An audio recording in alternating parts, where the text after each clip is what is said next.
Very good morning dear students. आज की class में हम नए चैप्टर के बारे में स्टडी करेंगे और यह चैप्टर है हमारा प्रतिरक्षा तंत्र एवं रक्त समूह के बारे में। यानी हम पढ़ेंगे उसमें इम्यूनिटी क्या होती है, किसे कहते हैं, और उसके बाद में हम पढ़ेंगे ब्लड ग्रुप के बारे में, रक्त समूह के बारे में। ध्यान दें, सबसे पहले हमें ध्यान रखना है कि प्रतिरक्षा है क्या। तो इसको समझने के लिए हमें ध्यान रखना है कि जैसे कि हम रोजाना विभिन्न प्रकार के रोगों के संपर्क में आते हैं, रोगाणुओं के संपर्क में आते हैं। विभिन्न प्रकार के रोगाणुओं के संपर्क में आने के बाद में भी हम रोगग्रस्त नहीं होते हैं। हर बार रोगग्रस्त नहीं होते, कई बार ऐसा होता है कि हम रोगग्रस्त हो जाते हैं, परंतु अधिकांशतः हम रोगग्रस्त नहीं होते हैं। उसका कारण क्या होता है, हमारे शरीर के अंदर इस प्रकार की क्षमता होती हैं जो कि उस रोग का प्रतिरोध करती हैं, उसे हम प्रतिरोधक क्षमता कहते हैं। और अब प्रतिरोधक क्षमता होगी, उसी क्षमता से हमें इम्यूनिटी या प्रतिरक्षा प्राप्त होती है। तो सबसे पहले हमें क्या ध्यान रखना, प्रतिरक्षा किसे कहते हैं। तो विभिन्न प्रकार के रोग होते हैं, उन रोगों के रोगाणुओं के उन्मूलन के लिए हमारे शरीर में उपस्थित जो प्रतिरक्षा क्षमता होती है या प्रतिरोधक क्षमता होती है, उस प्रतिरोधक क्षमता को हम क्या कहते हैं, इम्यूनिटी या प्रतिरक्षा कहते हैं। तो हमें सबसे पहले क्या ध्यान रखना है, प्रतिरक्षा या इम्यूनिटी किसे कहते हैं। तो मानव शरीर में रोगजनक जीवों के उन्मूलन हेतु उपस्थित प्रतिरोधक क्षमता जो कि प्रतिरक्षी तंत्र के द्वारा हमें प्राप्त होती है, मिलती है, उसे हम क्या कहेंगे, प्रतिरक्षा या इम्यूनिटी कहते हैं। तो एक आपको सिंपल सी परिभाषा पूछी जा सकती है कि प्रतिरक्षा किसे कहते हैं। तो आपको क्या ध्यान रखना है, मानव शरीर में उपस्थित रोगजनक जीवों के उन्मूलन हेतु उपस्थित प्रतिरोधक क्षमता जो प्रतिरक्षा तंत्र के कारण मिलती है, उसे हम प्रतिरक्षा या इम्यूनिटी कहते हैं। तो इस प्रकार से हमें इम्यूनिटी के बारे में ध्यान रखना है, इम्यूनिटी किसे कहते हैं। फिर उसके बाद में हमें ध्यान रखना है कि प्रतिरक्षा विज्ञान या इम्यूनोलॉजी यानी रोगाणुओं के उन्मूलन हेतु शरीर में होने वाली क्रियाएं एवं संबंधित तंत्र के अध्ययन को हम क्या कहते हैं, प्रतिरक्षा विज्ञान। यानी विज्ञान की वह शाखा जिसके अंतर्गत हम प्रतिरक्षा के विभिन्न अंगों के बारे में और उनकी क्रियाविधि के बारे में अध्ययन करते हैं, उसे हम क्या कहेंगे, प्रतिरक्षा विज्ञान या इम्यूनोलॉजी कहते हैं। तो इम्यूनोलॉजी की परिभाषा में ध्यान रखनी है कि विज्ञान की वह शाखा जिसके अंतर्गत हम प्रतिरक्षा में भाग लेने वाले विभिन्न अंगों एवं उनसे संबंधित क्रियाओं का अध्ययन करते हैं, उसे हम प्रतिरक्षा विज्ञान या इम्यूनोलॉजी कहते हैं। तो आपको ध्यान क्या रखना है, इम्यूनोलॉजी किसे कहते हैं, रोगाणु के उन्मूलन हेतु शरीर में होने वाली क्रियाएं एवं उनसे संबंधित तंत्र के अध्ययन को हम क्या कहेंगे, प्रतिरक्षा विज्ञान या इम्यूनोलॉजी के नाम से जाना जाता है। अब ध्यान दीजिए कि इम्यूनोलॉजी में काम करने वाले अंगों को मिलकर के हम एक तंत्र का नाम देंगे और उस तंत्र को हम क्या कहते हैं, प्रतिरक्षा तंत्र। तो वे सभी अंग एवं कोशिकाएं, बहुत सारी कोशिकाएं, करोड़ों कोशिकाएं मिलकर के और आपको ध्यान का विभिन्न अंग मिलकर के और प्रतिरक्षा का कार्य करती है, और उन्हीं सभी को मिलाकर हम एक तंत्र नाम देते हैं, उस तंत्र को आप क्या कहेंगे, प्रतिरक्षा तंत्र कहते हैं। तो वे सभी अंग एवं कोशिकाएं जो मिलकर के हमें प्रतिरक्षा प्रदान करने का कार्य करती हैं, उससे हम क्या कहेंगे, प्रतिरक्षा तंत्र कहते हैं, इम्यून सिस्टम कहा जाता है। तो इस प्रकार से हमें ध्यान रखते हैं इम्यून सिस्टम या प्रतिरक्षा जो तंत्र है वो किसे कहा जाता है। तो आप क्या ध्यान दीजिए, वे सभी अंग एवं कोशिकाएं जो मिलकर के प्रतिरक्षा का कार्य करती हैं, उसे हम प्रतिरक्षा तंत्र कहते हैं। अब ध्यान दीजिए प्रतिरक्षा में कौन कौन सी कोशिकाएं कार्य करती है। तो करोड़ों कोशिकाएं कार्य करती है, उसमें आप ध्यान दीजिए सबसे पहले आपको उत्तक ध्यान रखना है, वो कौन सा, लिम्फोइड टिश्यू या लस्सी का उत्तक हमें ध्यान रखना है। एक उत्तक काम करेगा, वो कौन सा, लस्सी का उत्तक कार्य करता है। लस्सी का उत्तक की बात करें तो ये लस्सी का उत्तक होता है, उसमें दो प्रकार के अंग सम्मिलित होते हैं, एक तो प्राथमिक अंग और दूसरे कौन से होते हैं, द्वितीयक अंग सम्मिलित होते हैं। प्राथमिक अंग किसे कहते हैं, वह अंग जिसमें प्रतिरक्षा संबंधी कोशिकाओं का निर्माण होता है एवं उनके बाद में कुछ में परिपक्वन भी होता है, कुछ में नहीं होता है। तो जहाँ पर निर्माण और परिपक्वन होगा, डिफ्रेंशिएशन होगा, उसे हम क्या कहेंगे, प्राथमिक अंग। यानी वे अंग या वे लस्सी के अंग जिनमें आप ध्यान दीजिए तो आपको ध्यान का निर्माण होता है, उसके बाद में लसिका या जो लिम्फोइड टिश्यूज होते हैं उनके निर्माण एवं डिफरेंशिएशन और मैच्योरेशन से संबंधित अंग होंगे, उसे हम क्या कहेंगे, प्राथमिक अंग कहते हैं। और उसमें दो ग्रंथियां हमें ध्यान रखना है, एक तो यकृत ध्यान रखना है और दूसरा कौन सा ध्यान रखना है, थाइमस।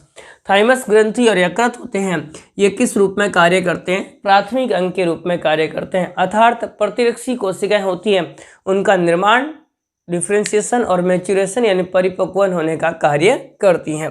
द्वितीय अंग वे होते हैं जहां पर इनका फंक्शंस होता है, जहां पर इनका क्या होगा? फंक्शंस। देखो ध्यान दें, प्रतिरक्षा शब्द हमारे शरीर का क्या एक, आप ध्यान दें तो हमारे जो देश की सेना है उसी प्रकार से हमारे शरीर की सेना है वो क्या है? प्रतिरक्षा है। उसमें आप ध्यान दीजिए तो उसमें आप देखते हैं कि जहाँ ट्रेनिंग सेंटर होते हैं, जहाँ पर फौजियों का निर्माण किया जाता है, देश के सैनिकों का निर्माण किया जाता है, इसी प्रकार से हमारे अंदर यकृत और थाइमस ग्रंथि होती है, वो उन प्रतिरक्षियों का निर्माण करते हैं, एंटीबॉडीज का निर्माण करते हैं, उनका डिफ्रेंशिएशन करते हैं, उनका मैच्योरेशन करते हैं, तो वो हम कैसे कहलाएंगे? प्राथमिक अंग। इन हमारा ट्रेनिंग सेंटर है वो कैसे होंगे? प्राथमिक अंग। उसी प्रकार से यहाँ आपको क्या ध्यान रखना है, जहाँ पर ट्रेनिंग होती है, निर्माण होता है, परिपक्वन होता है, वे सारे अंग कैसे अंग हो जाएंगे? प्राथमिक अंग होते हैं। जैसे कि यकृत और थाइमस ग्रंथि होते हैं वो इस प्रकार के अंग होते हैं।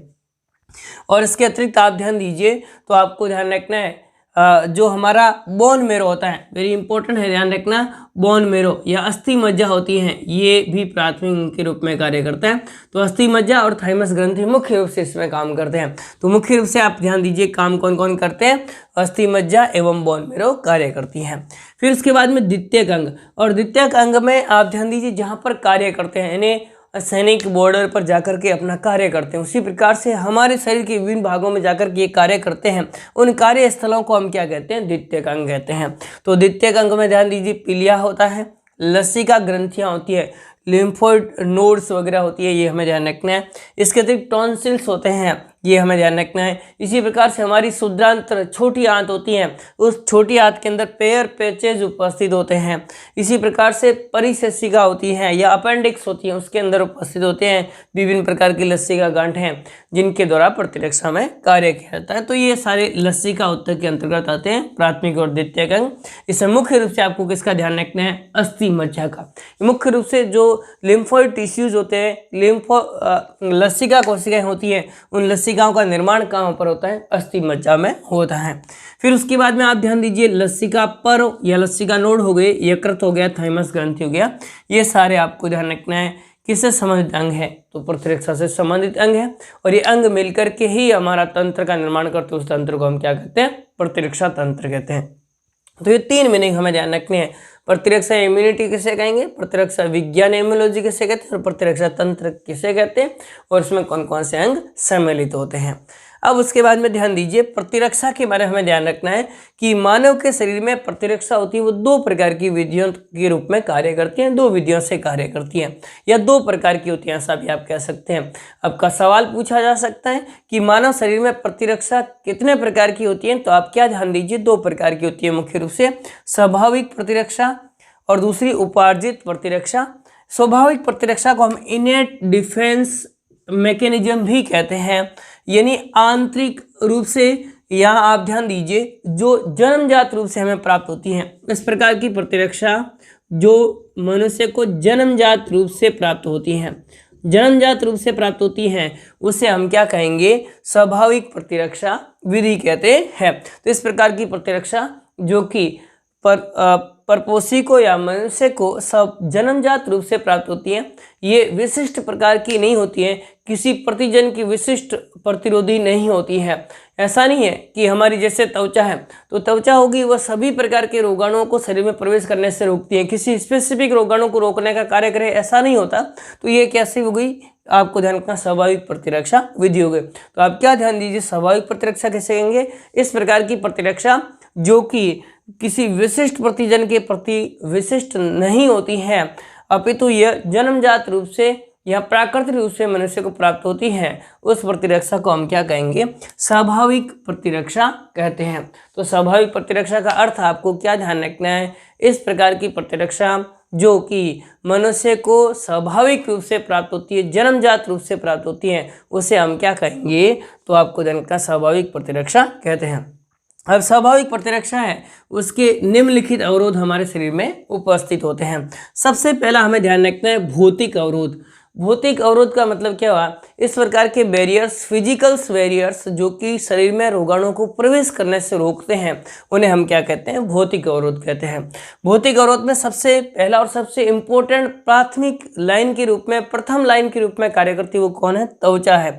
त्वचा है, उसके बाहर की ओर मृत कोशिकाएं उपस्थित होती हैं तथा इसमें केराटिन उपस्थित होता है, और मृत कोशिकाएं उपस्थित होने के कारण से जो है वो रोगाणु शरीर में प्रवेश नहीं कर पाते हैं। हम देखते हैं कि जब हमारे कोई घाव लगता है तो वहाँ पर संक्रमण होने की संभावनाएं बढ़ जाती है, हम मरहम पट्टी करवाते हैं, नहीं तो ऐसे शरीर तो हमेशा रोगाणु के लिए ओपन रहता है। ऐसा नहीं होता ना, क्यों नहीं होता, उसका कारण क्या है, क्योंकि शरीर की त्वचा के बाहर मृत कोशिकाएं होती हैं, केराटिन उपस्थित होते हैं, जिसके कारण से, या सीबम उपस्थित होता है, जिसके कारण से रोगाणु है वो शरीर में प्रवेश नहीं कर पाते हैं। परंतु जहाँ घाव लगता है, ऊपर की कोशिकाएं क्षतिग्रस्त हो जाती हैं, वहाँ पर संक्रमण होने की संभावनाएं बढ़ जाती है, तो हम मरहम पट्टी करवाते हैं। तो आप क्या ध्यान दीजिए, त्वचा होती है वह प्रथम लाइन की या प्रथम पंक्ति की सुरक्षा प्रदान करती है तथा शरीर में रोगाणुओं के प्रवेश करने से रोकने का कार्य करती हैं, क्योंकि त्वचा के बाहर मृत कोशिकाएं उपस्थित होती हैं। हमारी त्वचा के बाहर की ऊपरी परत होती है वह मृत होती है। आप कई बार महसूस किया होगा कि थोड़ी बहुत ऊपरी परत हट जाती है तो भी रक्त वगैरह नहीं आता है या दर्द नहीं होता। उसका कारण क्या होता है, क्योंकि ऊपर की त्वचा है वो कैसी होती है, मृत होती है। तो ये इस प्रकार से आप ध्यान रख सकते हैं। पहला, त्वचा भौतिक अवरोध के रूप में कार्य करती है। दूसरी आप ध्यान दीजिए, पक्षमाभ। हमारी नासिका गुहा में आप देखते हैं कि बहुत सारे पक्षमाभ उपस्थित है, और ये पक्षमाभ होते हैं, ये रोगाणुओं को, सूक्ष्म कणों को शरीर के अंदर प्रवेश करने से रोकते हैं। तो इस प्रकार से ये हमें ध्यान रखना है कि विभिन्न जैसे नासिका छिद्र एवं अन्य छिद्रों पर जो रोम उपस्थित होते हैं, ये रोम शरीर में रोगाणुओं को प्रवेश करने से रोकते हैं। तीसरा आप ध्यान दिए, श्लेष्मिक उपकला, जैसे कि मुख गुहा है या नासिका गुहा है या पश्च भाग है, इस प्रकार के भागों के अंदर जो भाग होते हैं उसमें श्लेष्मी उपकला होती है। मुख गुहा की उपकला है वो कैसी है, अंदर की उपकला। उपकला का मतलब होता है बाहर की ऊपरी त्वचा, यानी ऊपर की जो सतह होती है मुख गुहा के अंदर आप देखिए तो सतह होती है वो कैसी होती है, म्यूकस होती है। इसी प्रकार से हमारे जो नासिका गुहा होती है उसके अंदर की सतह होती है वो म्यूकस होती है, जिसमें श्लेष्मिक पदार्थ उपस्थित होता है, और जिसके कारण से इनकी त्वचा होती है वो चिकनी या नम बनी रहती है और श्लेष्मा उसको आवृत किए हुए रहता है, जिसके कारण से रोगाणु सीधे त्वचा के संपर्क में नहीं आ पाते हैं, और रोगाणु सीधे संपर्क में नहीं आने के कारण से तथा श्लेष्मी पदार्थ होने के कारण से जो है वो रोगाणु उस श्लेष्मा से चिपक जाते हैं और उसके बाद में सीलिया उनको बाहर की ओर धकेल देते हैं। तो इस प्रकार से ये भी किस में कार्य करते हैं, प्रतिरक्षा में कार्य करते हैं। तो पहला अवरोध हमें ध्यान रखना है, कौन सा, भौतिक अवरोध, जो कि प्रतिरक्षा में कार्य करते हैं। भौतिक अवरोध में आप त्वचा, पक्षमाभ एवं श्लेष्मी उपकला होती है, ये भौतिक अवरोध के रूप में कार्य करती हैं। फिर उसके बाद में सेकंड ध्यान दीजिए, वह रासायनिक अवरोध या केमिकल अवरोध, यानी रासायनिक अवरोध या केमिकल बैरियर्स होता है। उसमें आप क्या ध्यान दीजिए कि विभिन्न प्रकार के रसायन उपस्थित होते हैं हमारी त्वचा में या त्वचा के बाहर की सतह पर, जो कि रोगाणुओं के प्रवेश को रोकते हैं। जैसे कि आमाशय में पाया जाने वाला अम्ल। आमाशय में पता है आपको कि एक अम्ल स्रावित होता है, जिसे हम क्या कहते हैं, HCl हाइड्रोक्लोरिक अम्ल स्रावित होता है। जैसे ही हमारा भोजन है वो मुख गुहा के माध्यम से आमाशय में पहुंचता है, तो आमाशय में पहुंचने पर HCl का स्त्रण होता है, जो कि अत्यधिक अम्लीय होता है, और अम्लीय pH पर कुछ रोगाणु होते हैं वे नष्ट हो जाते हैं। तो इस प्रकार से ये कार्य करता है आमाशय में पाया जाने वाला अम्ल, जिसे हम HCl हाइड्रोक्लोरिक अम्ल कहते हैं। और ये HCl होता है वह भोजन के साथ में हम बहुत सारे रोगाणु ग्रहण कर सकते हैं, उन रोगाणुओं को नष्ट करने का कार्य करता है। तो ये हमें ध्यान रखना है। दूसरा आप ध्यान दीजिए, तो योनि एवं आमाशय की अम्लीय वातावरण। मनुष्य में, महिलाओं में जो योनि भाग होता है उस योनि में संक्रमण होने की संभावना अधिक होती है। इस कारण से योनि की जो माध्यम होता है वो माध्यम कैसा होता है, अम्लीय होता है, लैक्टिक अम्ल वगैरह वहाँ पर बनता है, तो जिसके कारण से माध्यम अम्लीय बना रहता है, और अम्लीय माध्यम होने के कारण से यह रोगाणु के संक्रमण से बचाने का कार्य करता है। यही उदाहरण आपको आमाशय में भी ध्यान रखना है, अम्लीय माध्यम होने के कारण से ये रोगग्रस्त होने से शरीर को बचाता है। तो ये हमें ध्यान रखना है। इसी प्रकार से आप ध्यान दीजिए, हमारे आँखों में स्रावित अश्रु होते हैं या मुख में स्रावित लार होती है ये, और शरीर पर स्रावित पसीना होता है। इन तीनों के अंदर एक एंजाइम उपस्थित होता है, लाइसोजाइम। कौन सा एंजाइम उपस्थित होता है? इनके स्राव में लाइसोजाइम एंजाइम पाया जाता है और इनके स्राव में उपस्थित लाइसोजाइम एंजाइम होता है। ये एंजाइम सूक्ष्म जीवों को नष्ट करने का कार्य करता है। लाइसोजाइम एंजाइम होगा वो इनकी कोशिका भित्ति होती है, उस कोशिका भित्ति को नष्ट कर देता है और कोशिका भित्ति नष्ट होने के कारण से बैक्टीरिया होते हैं वो मृत हो जाते हैं, इस कारण से रोग नहीं फैला पाते हैं। तो इस प्रकार से आपको ध्यान रखना, श्रू, लार एवं पसीने में उपस्थित लाइसोजाइम एंजाइम होता है, यह एंजाइम सूक्ष्म जीवों को नष्ट करने का कार्य करता है। तो इस प्रकार से सूक्ष्म जीवों को नष्ट करने में ये कार्य करता है। तो ये सारे किस प्रकार के अवरोध हो गए? रासायनिक अवरोध हो गए। उसमें आपको 3 उदाहरण ध्यान रखने हैं। अमाशय में पाया जाने वाला अम्ल, योनि अमाशय का अम्लीय वातावरण, अश्रु, लार एवं पसीने में उपस्थित लाइसोजाइम एंजाइम जो कि शरीर में प्रवेश करने वाले सूक्ष्म जीवों को नष्ट करके हमें प्रतिरक्षा प्रदान करता है। तो ये इस प्रकार से किसके अवरोध हो गए? रासायनिक अवरोध। तीसरा आप ध्यान दीजिए, सेलुलर अवरोध या कोशिकीय अवरोध, यानी शरीर की विभिन्न प्रकार की कोशिकाएं होती है जो कि भक्षण करने का कार्य करती हैं। इस कारण से इसे हम क्या कहते हैं? भक्षकाण्विक अवरोध भी कहा जाता है। तो इस अवरोध को हम एक अन्य नाम क्या दे सकते हैं? भक्षकाण्विक अवरोध भी कहा जाता है। तो इस अवरोध को हम एक अन्य नाम और क्या देते हैं? भक्षकाण्विक अवरोध भी कहा जाता है। और इस प्रकार का भक्षकाण्विक अवरोध होता है, ये क्या करता है? तो आपको क्या ध्यान रखना है, हमारे शरीर में विभिन्न प्रकार की भक्षक कोशिकाएं उपस्थित होती है। उसमें आप ध्यान दीजिए तो WBC के 2 प्रकार आपको ध्यान रखना है। एक तो WBC है जिसमें आप ध्यान दीजिए न्यूट्रोफिल्स, जो कि सबसे अधिक मात्रा में उपस्थित WBC है हमारे शरीर में, न्यूट्रोफिल्स। और दूसरी आप ध्यान दीजिए मोनोसाइट और न्यूट्रोफिल्स होते हैं, ये भक्षक कोशिकाएं होती हैं, शरीर में प्रवेश करने वाले रोगाणुओं को भक्षण कर लेती हैं। तो ये हमें ध्यान रखना है। एवं आपको ध्यान रखना है मैक्रोफेज, जो कि या जिसे वृहत भक्षकाणु कहते हैं, वृहत भक्षकाणु, मैक्रोफेज या वृहत भक्षकाणु, ये मैक्रोफेजेज या वृहत भक्षकाणु होते हैं या मोनोसाइट्स होते हैं, न्यूट्रोफिल्स होते हैं इत्यादि भक्षक कोशिकाएं होती हैं। इसके अतिरिक्त आप ध्यान दीजिए प्राकृतिक मारक कोशिकाएं होती हैं, प्राकृतिक मारक कोशिकाएं होती हैं, टी सेल्स वगैरह। तो इस प्रकार से जो टी मारक कोशिकाएं होती हैं, प्राकृतिक नेचुरल किलर सेल्स होती है, ये इस प्रकार की कोशिकाएं हैं जो कि शरीर में रोगाणु प्रवेश कर जाते हैं। भौतिक बैरियर से होते हुए भी अगर रोगाणु शरीर में प्रवेश कर जाते हैं तो प्रवेश करने के बाद में ये कोशिकाएं उस जो रोगाणु होगा उस रोगाणु या प्रतिजन को नष्ट कर देती है। तो इन्हें हम भक्षक कोशिकाएं कहते हैं। तो आप क्या ध्यान दीजिए, कोशिकीय अवरोध, इसे भक्षकाण्विक अवरोध कहते हैं। हमारे शरीर में विभिन्न प्रकार की कोशिकाएं जैसे न्यूट्रोफिल्स, मोनोसाइट्स एवं मैक्रोफेजेज तथा प्राकृतिक मारक कोशिकाएं होती हैं। ये कोशिकाएं शरीर में प्रवेश करने वाले प्रतिजनों का भक्षण करके और विभिन्न रोगों से हमें सुरक्षा प्रदान करती हैं। तो ये इस प्रकार से कौन सा अवरोध हो गया? कोशिकीय अवरोध। अगला ध्यान दीजिए तो चौथा, जवर, सूजन और दर्द, इनको एक साथ हम एक प्रदाह अवरोध के नाम से जानते हैं। जैसे कई बार घाव लगता है या त्वचा क्षतिग्रस्त होती है, तो इस प्रकार की स्थिति के अंदर उस घाव वाले स्थान पर त्वचा होती है वह लाल हो जाती है, त्वचा होती है उसमें सूजन हो जाता है, या किसी जीवाणु के संक्रमण के कारण से तीव्र जवर आता है जिसके कारण से त्वचा का तापमान बढ़ जाता है, त्वचा लाल हो जाती है। इस प्रकार के अवरोध होते हैं, उन्हें हम प्रदाह अवरोध कहते हैं। और प्रदाह अवरोध होता है जिसके कारण से घाव के वाले स्थान पर सूजन आ जाना या त्वचा का लाल हो जाना, जो कि हमारी प्रतिरक्षा होगी उस प्रतिरक्षा को सक्रिय करने में सहायक होता है। तो ये इस प्रकार से हमें ध्यान रखना है किसके बारे में? प्रदाह अवरोध या जवर, सूजन, दर्द इत्यादि। ये भी किसमें कार्य करता है? स्वाभाविक प्रतिरक्षा विधि में कार्य करता है। तो ये इनेट या आंतरिक या स्वाभाविक प्रतिरक्षा होती है, उस प्रतिरक्षा के बारे में हमें ध्यान रखना है। 4 प्रकार के बैरियर्स हमें ध्यान रखने हैं, अवरोध ध्यान रखने हैं, भौतिक अवरोध, रासायनिक अवरोध, कोशिकीय अवरोध और प्रदाह अवरोध। ये 4 प्रकार के अवरोध होते हैं जो कि हमें प्रतिरक्षा प्रदान करने का कार्य करते हैं। अब सेकेंड प्रकार की हमें ध्यान रखनी है उपार्जित प्रतिरक्षा विधि।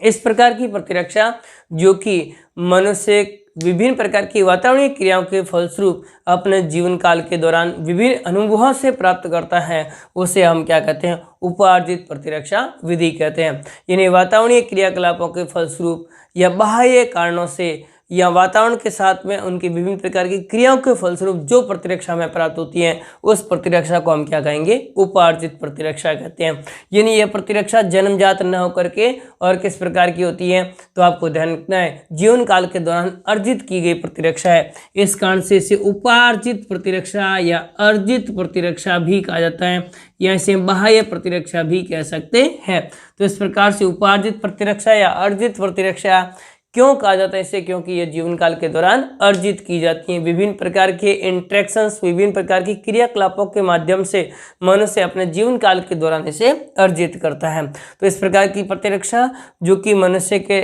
द्वारा विभिन्न प्रकार की क्रियाओं के फलस्वरूप अपने जीवन काल के दौरान प्राप्त की जाती है, यह जन्मजात नहीं होती है, जन्म के पश्चात में प्राप्त की जाती हैं, तो उसे हम उपार्जित प्रतिरक्षा कहते हैं। उपार्जित प्रतिरक्षा उसको कितने भागों में बांटा गया, 2 भागों में बांटा गया है। एक आपको ध्यान रखना है सक्रिय प्रतिरक्षा और दूसरी कौन सी ध्यान रखनी है, निष्क्रिय प्रतिरक्षा। किसे कहते हैं सक्रिय प्रतिरक्षा, तो जैसे ही कोई एंटीजन है या प्रतिजन है, एंटीजन का मतलब कोई रोगाणु है, वो एंटीजन जैसे ही हमारे शरीर के संपर्क में आता है तो एंटीजन शरीर के संपर्क में आने पर इसके विरुद्ध क्या बनती है, ये एंटीबॉडी का निर्माण हमारा शरीर करता है, एंटीबॉडी या प्रतिरक्षी का निर्माण करता है। तो इस प्रकार की प्रतिरक्षा जिसमें प्रतिजन शरीर में प्रवेश करने के पश्चात में उस प्रतिजन के विरुद्ध प्रतिरक्षी का निर्माण शरीर के द्वारा किया जाता है। यानी इसमें प्रतिरक्षी का निर्माण शरीर के भीतर होता है। प्रतिरक्षी का निर्माण किसके द्वारा होता है, प्रतिरक्षी का निर्माण शरीर के भीतर होता है। प्रतिरक्षी का निर्माण शरीर के भीतर होता है, शरीर में होता है। तो इस प्रकार की प्रतिरक्षा जिसमें प्रतिजन के विरुद्ध प्रतिरक्षी का निर्माण शरीर के द्वारा किया जाता है, जैसे ही कोई प्रतिजन हमारे शरीर में प्रवेश करता है तो उसके विरुद्ध हमारी जो बीटा बी लिम्फोसाइट्स है उनके द्वारा विभिन्न प्रकार की प्रतिरक्षी, मैं आगे पढ़ाऊंगा, प्रतिरक्षी IgA, IgG, IgE, इस प्रकार की विभिन्न प्रकार की प्रतिरक्षियों का निर्माण किया जाता है, एंटीबॉडीज का निर्माण किया जाता है। इन एंटीबॉडीज के निर्माण करके, और ये एंटीबॉडी या प्रतिरक्षी होती है उस विशिष्ट प्रतिजन के विरुद्ध कार्य करती हैं, तो उसे हम सक्रिय प्रतिरक्षा कहते हैं। तो इस प्रकार की प्रतिरक्षा जो किसी विशिष्ट प्रतिजन के शरीर में प्रवेश करने के पश्चात में उस विशिष्ट प्रतिजन के विरुद्ध बनती है उसे हम क्या कहते हैं, सक्रिय प्रतिरक्षा कहते हैं। यानी सक्रिय प्रतिरक्षा का निर्माण शरीर में होता है। जबकि इस प्रकार की जो प्रतिरक्षा जिसमें विशिष्ट प्रतिजन के विरुद्ध विशिष्ट प्रतिरक्षा का निर्माण शरीर से बाहर किया जाता है तथा उन्हें जब ये संक्रमण हो जाता है तो संक्रमण के बाद में दिया जाता है, उसे हम क्या कहते हैं, निष्क्रिय प्रतिरक्षा कहते हैं। विभिन्न प्रकार के जैसे टीके लगाते हैं, टेटनस का टीका लगाते हैं, टेटनस का टीका हो गया, डिप्थीरिया का टीका हो गया, टेटनस है, या आप ध्यान दीजिए डिप्थीरिया का टीका है। तो इस प्रकार से टेटनस डिप्थीरिया का टीका है, टेटनस हो गया, यहाँ आप ध्यान दीजिए डिप्थीरिया का टीका हो गया। इस प्रकार की टीकाकरण होता है या वैक्सीन्स होती है विभिन्न प्रकार की, वह किसके उदाहरण है, निष्क्रिय प्रतिरक्षा के उदाहरण है। यानी इस प्रकार की प्रतिरक्षियों का निर्माण होता है वह शरीर के भीतर न होकर के शरीर से बाहर निर्मित प्रतिरक्षी होती है उनको दिया जाता है। यहाँ इस प्रकार की प्रतिरक्षा स्मृति का गुण होता है, यानी इस प्रकार की प्रतिरक्षी एक बार डेवलप होने के बाद में सक्रिय प्रतिरक्षा लंबे समय तक बनी रहती है, जबकि निष्क्रिय प्रतिरक्षा होती है वो कुछ समय तक बने अल्पकालिक होती है, तो कुछ समय के लिए बनी रहती है फिर उसके बाद में नष्ट हो जाती है। तो इस प्रकार से ये आपको ध्यान रखना है, उपार्जित प्रतिरक्षा 2 प्रकार की होती है, सक्रिय प्रतिरक्षा और दूसरी कौन सी ध्यान रखनी है, निष्क्रिय प्रतिरक्षा। तो इस प्रकार से हमारा जो प्रतिरक्षा का टॉपिक था वह कंप्लीट होता है। नेक्स्ट अगली क्लास में नेक्स्ट चैप्टर के अगले पॉइंट के बारे में चर्चा करेंगे। तब तक के लिए धन्यवाद, थैंक यू।